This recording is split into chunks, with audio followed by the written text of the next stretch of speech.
turma, tudo bem? Iniciamos hoje uma nova semana e nessa semana a gente vai ter alguns casos aí, 5 casinhos para a turma do auxiliar e para a turma do técnico. Estamos chegando na reta final. Faltam apenas 2 casos, o de hoje e o de amanhã, completando 12 casos, e assim o pessoal do auxiliar a gente consegue já passar um pouquinho da metade dos casos que vocês terão, certo? Então vamos entender o caso de hoje. O caso de hoje é um caso muito legal, né, que vocês vão lidar com uma criança e vão lidar também com uma fratura. Então vocês vão explicar como é que faz essa atadura, como é que coloca o gesso. Eu sei que vocês, por mais que não tenham feito ainda esse procedimento, vocês vão atuar sim, auxiliando, né, na colocação da atadura. Então vamos entender o caso de hoje, vamos lá. Então, estudo de caso número 11.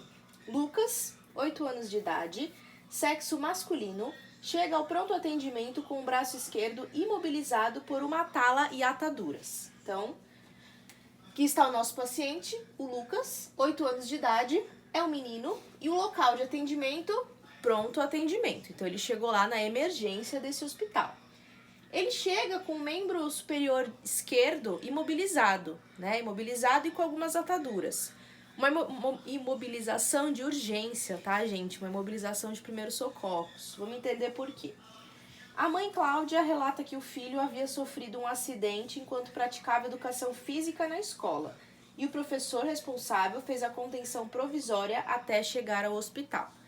Então, essa contenção que ele tinha era uma contenção muito provisória, uma contenção muitas vezes feita com alguns materiais que a escola tem no ambiente de educação física. Toda escola tem que ter uma maletinha de primeiros socorros. E foi feito isso apenas para o suporte para a chegada no pronto atendimento. A pessoa pode chegar assim? Pode, ou muitas vezes ela pode chegar sem nenhum suporte, com o braço, né, só seguro, próximo ao corpo. Vai depender do local onde ela se acidentou. O exame físico constatou a criança consciente, orientada, tempo e espaço, corada e hidratada, com temperatura de 36,5, frequência cardíaca 90, pressão 12/9 e pulsos cheios. Então ela estava, né, consciente, falando com vocês, orientado, estava corado, hidratado, a temperatura estava ok, a frequência cardíaca também, a pressão arterial também. Então tava tudo certo fisicamente, né, a não ser o braço esquerdo. Então vamos entender agora o que aconteceu. Apresentava membro superior esquerdo com inchaço e abaulamento aparente na extremidade distal.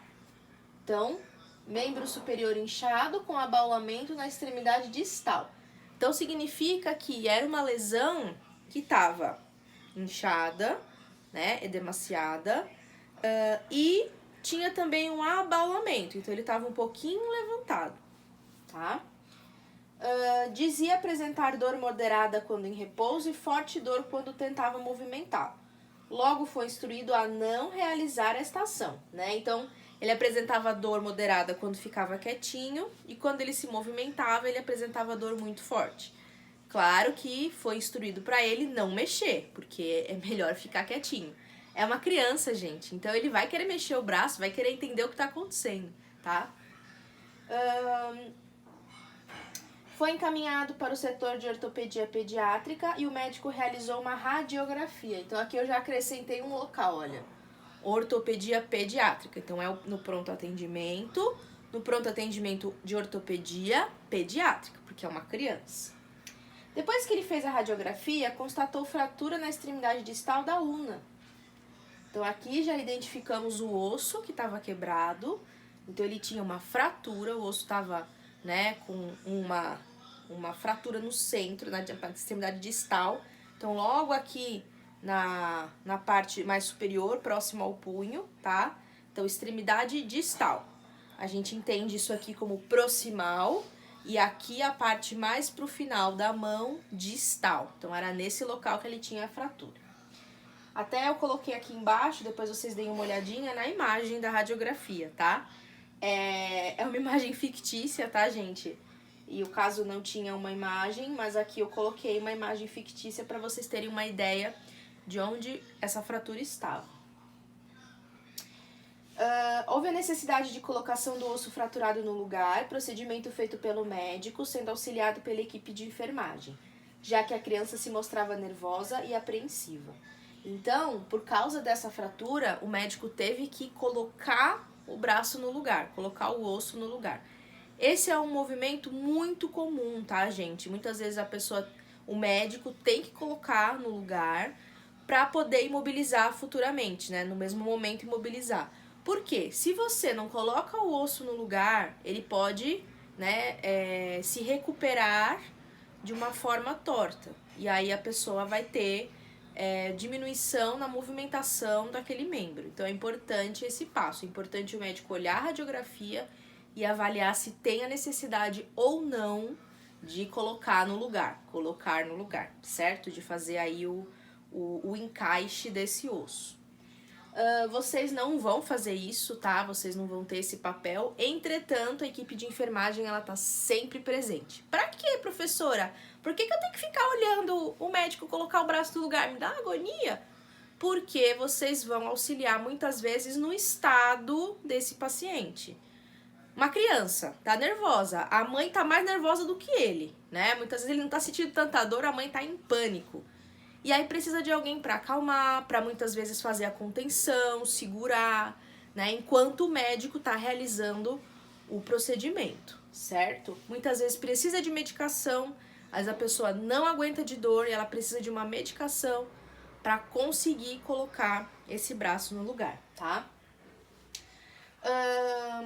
Foi feita a atadura engessada e medicação intravenosa para dor pela equipe de enfermagem. Em seguida, a mãe e a criança, devidamente instruídos, foram mandados para casa, tá? O que vocês vão fazer nesse caso? Além do auxílio na colocação do membro no lugar, que eu já expliquei para vocês, vocês vão também fazer o suporte medicamentoso para dor e fazer a atadura engessada. Eu quero que vocês me expliquem como é que é feita essa atadura, certo? Vocês, técnicos e auxiliares, vocês fazem sim esse procedimento. Vocês aqui sabem a posição, vocês aqui vão posicionar o membro, fazer a atadura, explicar como é que é feito, tá? O que que se coloca, quais são os materiais. Eu quero que vocês me expliquem isso. Lembrando, ele machucou na extremidade distal, tá? Extremidade distal. O que que vocês vão fazer? Vocês vão colocar um gesso até o ombro, vocês vão colocar um gesso imobilizando a região do cotovelo, o gesso vai vir até aqui. Como é que vai ser? Quero que vocês me expliquem como é que isso foi feito, tá? E as instruções? Vocês vão falar pra ele brincar normalmente, né? Porque por mais que o médico fale, vocês que estão ali realizando aquele procedimento, vocês também vão explicar pra ele como é que vai ser, né? Pra mãe, como é que vai ser? Mãe, não deixa a criança brincar. Mãe, a criança pode brincar, mas tomar cuidado, né? Na hora de dormir, como é que tem que ser? Eu tenho que posicionar? Não tenho? Então vocês vão explicar como é que é feito também. Vão instruir essa mãe e essa criança, certo? Gente, isso aqui é um caso real também, né? Todos os casos que eu passo aqui pra vocês são casos reais. Entretanto, esse é um caso real muito próximo, tá? Essa pessoa aqui que eu relatei é o meu irmão, isso aqui aconteceu com ele, né? E eu estive presente em todo o processo. Meu irmão é bem mais novo que eu. E eu estive presente em todo o processo. Eu fui lá nas pastinhas, né, que a minha mãe guarda com os exames dele. E eu peguei, olhei, analisei, coloquei tudo bonitinho, né? Igual tinha acontecido com ele. E o caso dele acabou que não cicatrizou da forma correta. Ele teve que fazer uma cirurgia depois, né? Então ele quebrou e aí ele imobilizou, ficou acho que 2 semanas imobilizado. Quando ele voltou, o osso não tinha se recuperado da forma correta. Ele teve que ir para o centro cirúrgico, fazer a colocação dos fios, né? Então ele colocou os fios tanto na ulna quanto no rádio, porque quando se quebra um osso, muitas vezes na hora de colocar no lugar, ele precisa quebrar o osso do lado, ainda mais em centro cirúrgico. E aí ele teve que colocar os fios, os ligamentos, né, para fazer com que aquele osso se recupere da forma correta. Hoje em dia ele tá bem, tá ótimo, tá maravilhoso, não sente dor, tem a cicatrizes só, mas tudo certo, ok? Então me expliquem como é que vocês vão fazer esse processo e se vocês vão atender bem esse paciente, tá? Até amanhã, pessoal. Bons estudos!